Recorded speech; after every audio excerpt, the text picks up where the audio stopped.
Emma Collins was the kind of person most people barely noticed. She liked quiet mornings, soft colors, and the comfort of staying out of the spotlight. On that cold Monday morning, she arrived at Denver International Airport with a small suitcase, a cup of coffee, and tired eyes. Her life had been a little blurry lately, the kind of days where everything felt heavy but nothing made sense. She had recently ended a long relationship, and the silence that followed her everywhere made her want to escape, even if it was just for a few days.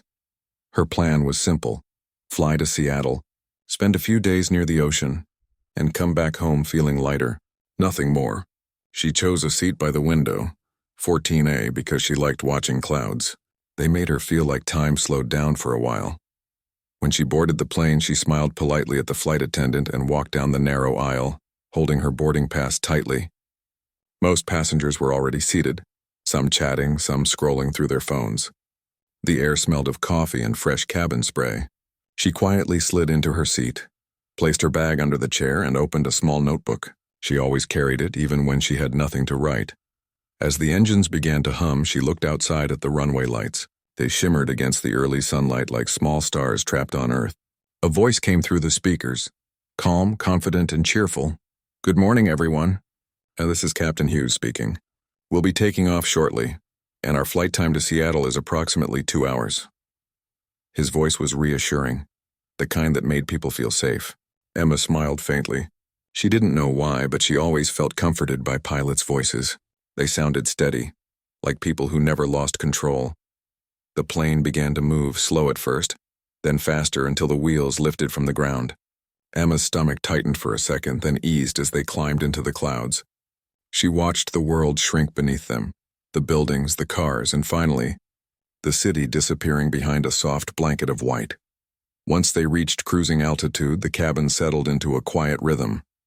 The flight attendants moved gracefully down the aisle, offering drinks and snacks. The man in seat 14B beside her was reading a newspaper. Across the aisle, a mother soothed her baby. Everything was calm, ordinary, peaceful.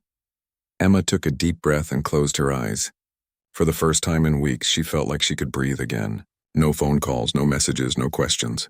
Just the sky and silence. But peace doesn't always last long. About an hour into the flight, she noticed something strange. The seatbelt sign blinked on suddenly, though there was no turbulence. A few passengers looked around in confusion. Then one of the flight attendants, a young woman with her hair tied tightly back, hurried toward the cockpit. Emma frowned slightly. She thought maybe it was nothing. Maybe someone just needed assistance. But when the attendant didn't return, her curiosity grew. She glanced toward the front and saw another crew member rush forward, their face pale. A few minutes passed. Then came a whisper, spreading like a quiet wind through the cabin. "Something's wrong with the pilot." Emma's heartbeat quickened. She tried to stay calm. Maybe it was a misunderstanding. But the tension in the air was real, the kind of stillness that comes before something changes forever. She leaned slightly into the aisle and saw the cockpit door open for a second. Inside, she caught a quick glimpse. The co-pilot was trying to lift someone, and another crew member held a medical kit. Her breath caught in her throat. The captain was unconscious. The co-pilot's voice came through the intercom, shaky but trying to stay steady. "Ladies and gentlemen, this is your first officer speaking. We are experiencing a medical emergency with our captain. Please remain calm and seated. We have declared an emergency and are in contact with air traffic control." The next sound was one no one ever expects to hear, a burst of static and a desperate voice from the radio.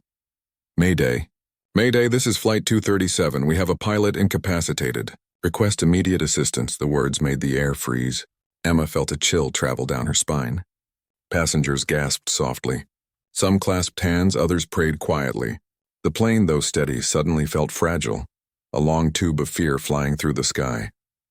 Emma's hands trembled slightly. She wasn't a pilot. Not really. But she had been close once.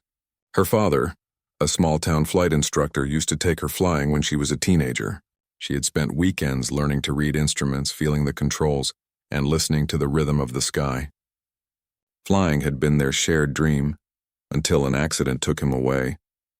After that, she never stepped inside a small plane again. She thought she had buried that part of her life forever. Now, sitting in seat 14A, That old memory came alive again.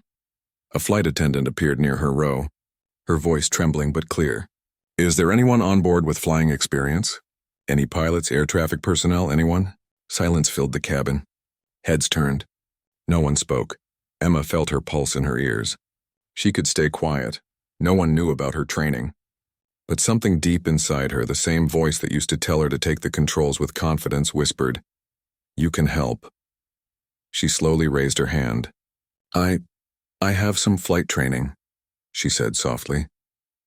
The attendant's eyes widened with relief and hope. "Please come with me." As Emma stood up, every pair of eyes seemed to follow her. She felt their fear, their silent prayers. Her legs felt heavy, but she kept walking. The hum of the engine sounded louder, the air thicker. The flight attendant led her to the cockpit. The co-pilot was pale, sweating, trying to manage both the controls and the radio. The captain was slumped in his seat, breathing shallowly but alive. Medical help was being arranged on the ground, but they still had a plane to fly and land. The co-pilot looked up, startled as Emma entered. "Who are you?" "She has flight training," the attendant said quickly. "She can help." Emma took a deep breath. The sight of the cockpit hit her like a wave. The glowing panels, the endless switches, the open sky ahead. It was both terrifying and familiar. "I used to fly small planes," she said softly. "With my father. I can help you manage the basics if you need an extra hand." The co-pilot nodded quickly. "I'll take any help I can get." He handed her the headset. The radio was buzzing with instructions from air traffic control. Emma slid into the right seat and adjusted the controls gently, her fingers shaking. For the first few seconds, she felt completely lost. The instruments, the beeping warnings, the flashing lights. It was all too much. But then she remembered. Her father's voice echoed in her memory. "The plane listens to calm hands, Emma. Fear makes it heavier. Breathe and guide it." So she breathed deeply, slowly, her eyes steadied. She began reading the gauges, calling out numbers as she had learned years ago. The co-pilot followed her cues, communicating with the control tower. Passengers in the cabin didn't know exactly what was happening, but they could feel the change. The panic softened into silence. A few people began whispering prayers, others just watched the cabin door, waiting. Meanwhile, Emma focused. She wasn't trying to be a hero, she was just trying to keep everyone safe. She adjusted altitude, checked speed, and confirmed their direction. The co-pilot looked at her with a mix of shock and gratitude. "You really know what you're doing," he said quietly. "Just a little," she replied, though her heart was racing. Minutes felt like hours. The sky outside turned slightly gray as clouds gathered, and the plane shook with mild turbulence. Emma's fingers gripped the yoke firmly. She looked out at the endless white ahead and whispered, "Not today." The ground control's voice came through. "Flight 237, we're diverting you to Spokane. Emergency services are standing by. Maintain heading 275, do you copy?" Emma repeated the instructions clearly, her voice steady. For the first time, the co-pilot smiled faintly. "You've got this," he said. She didn't answer. She couldn't. Her throat was tight with emotion. All she could think of was her father, somewhere up there in the quiet sky watching her. Back in the cabin, the man in seat 14B looked toward the cockpit door and whispered to the woman across the aisle, "That girl from 14A, she's up there flying the plane." The woman's eyes widened. "She was so quiet when she boarded." "Yes," he said softly. "She still is. But maybe quiet people are the strongest when it matters." Inside the cockpit, Emma kept her focus. The lights blinked, the radio buzzed, and her heartbeat matched the rhythm of the engines. She was afraid, but she didn't let fear control her hands. At that moment, she wasn't the heartbroken teacher from Denver. She wasn't the girl who sat quietly in seat 14A. She was a pilot again, calm, steady, and brave. The story of what would happen next, the landing, the final moments, was still waiting ahead. But one thing was already clear. That day, at 30,000 feet in the air, the quiet girl in seat 14A had just remembered who she really was. The cockpit was filled with the hum of machinery and the steady rhythm of Emma's breathing. Outside, the sky stretched endlessly, pale gray and soft with streaks of sunlight fighting through the clouds. The co-pilot, Jason, was still focused on the controls, his face pale but calm. The captain remained unconscious, his breathing weak but steady. Emma glanced at him, then at the glowing panels around her. Every sound, every light meant something. She could almost hear her father's voice teaching her what each one did. "Trust your instruments, not your fear," he had always said. She could almost feel him there, sitting beside her, guiding her hands. The radio crackled again. "Flight 237, this is Spokane Air Traffic Control. We have you on radar. Emergency services are ready on the ground. Please confirm your current altitude." Jason pressed the mic button, but his hands were trembling. Emma reached out gently and steadied the panel. "Altitude 10,000, descending to 8, she said clearly. Her voice didn't shake this time. There was a short silence, and then the reply came warm and calm. "Copy that, Flight 237, you're doing great up there. Maintain descent and prepare for visual approach when ready." Jason looked at her and managed a tired smile. "You sound like you've done this before." Emma exhaled. "A long time ago. My father was a pilot. I stopped after he passed away." He nodded quietly, understanding without asking for details. They didn't need many words. Up there, in that moment, the sky was their whole world. Back in the cabin, passengers sat in tense silence. The flight attendants moved calmly, speaking softly, helping people fasten seatbelts and offering water to those shaking with fear. The woman in seat 14C held her little boy close. The man beside her whispered prayers under his breath. Everyone kept glancing toward the front, toward the cockpit door, as if looking there might somehow help. And then, through the speakers came Emma's voice. "Ladies and gentlemen, this is Emma Collins. We're beginning our descent. Please remain calm and keep your seatbelts fastened.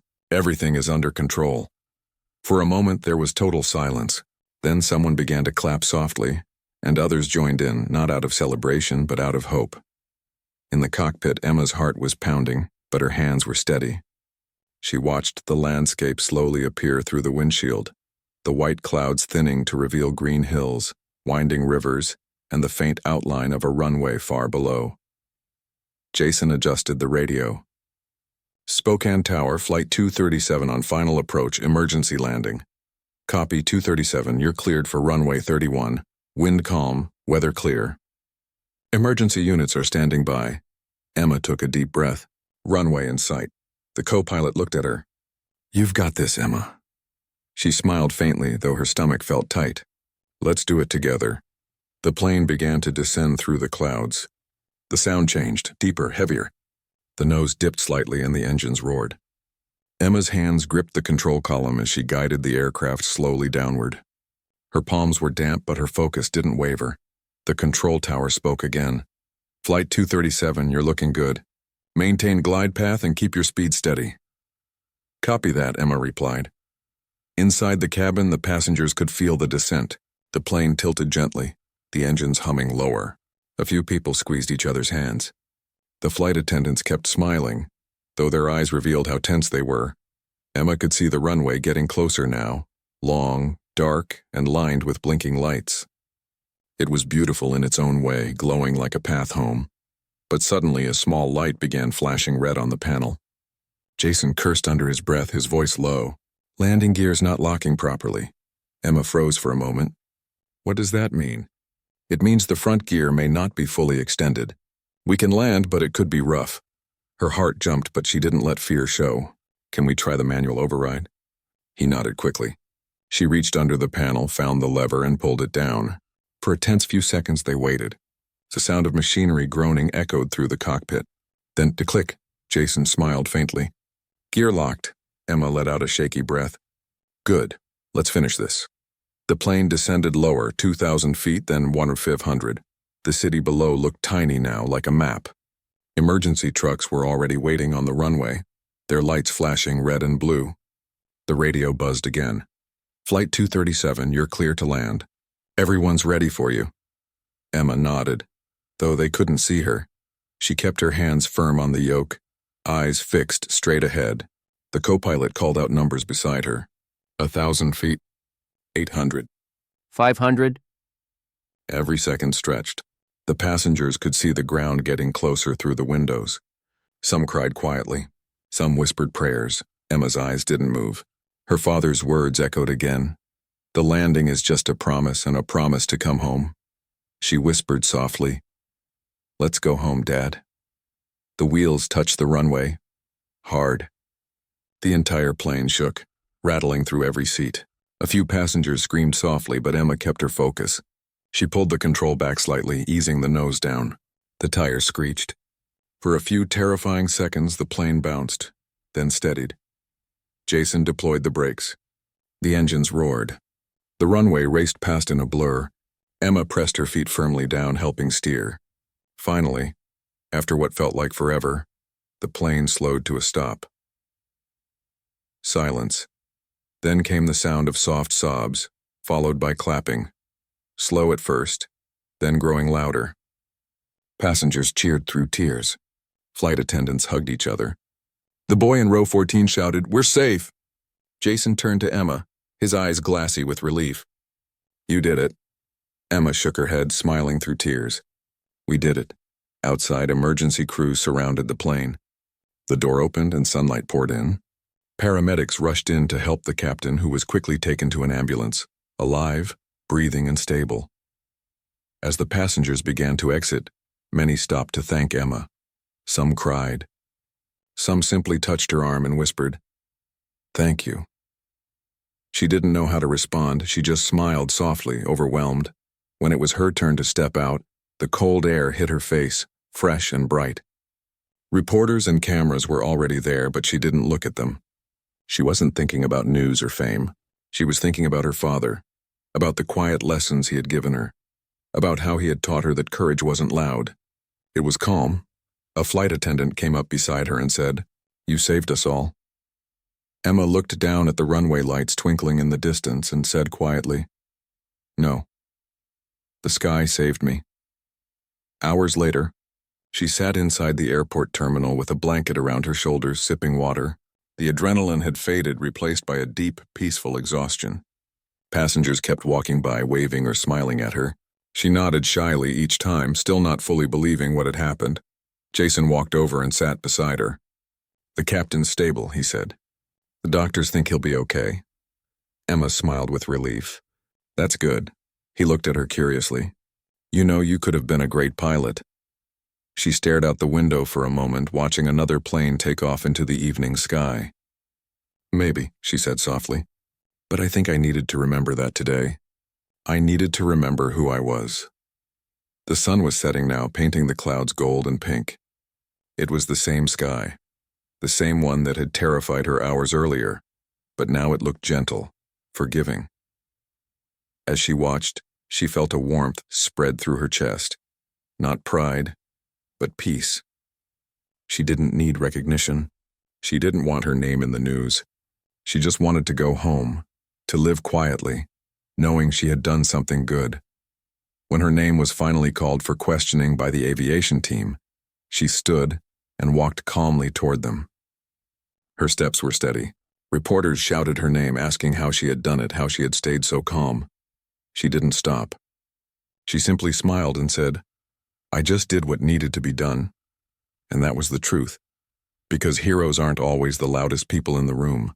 Sometimes they're the quiet ones. The ones sitting in seat 14A looking out the window, lost in their thoughts until life calls them to do something extraordinary. Emma never forgot that day. Months later, she received a small letter from the airline, a thank you note handwritten by the captain himself. "You saved more than my life," it said. "You reminded me what courage looks like." She framed it quietly and placed it by her window. Sometimes she would look at it, smile, and whisper, "You're welcome." She never flew a plane again, but she never feared the sky anymore. In fact, every time she looked up, she felt something different. Not loss, not sadness, but connection. She felt her father somewhere in those clouds, proud and peaceful. And sometimes, on quiet evenings, she would walk outside, watch the planes passing high above, and think about that morning when her life and so many others changed forever. She had been the quiet girl in seat 14A, but when the radio cried Mayday, she became something more, the voice of calm, the hands of hope, and the heart that remembered how to fly. And though she never spoke much about it again, people who were on that flight would always remember her, not as a celebrity, not as a trained pilot, but as the quiet girl who stood up when it mattered most. The girl who turned fear into courage, and silence into strength, and maybe, just maybe, that's what true bravery really looks like.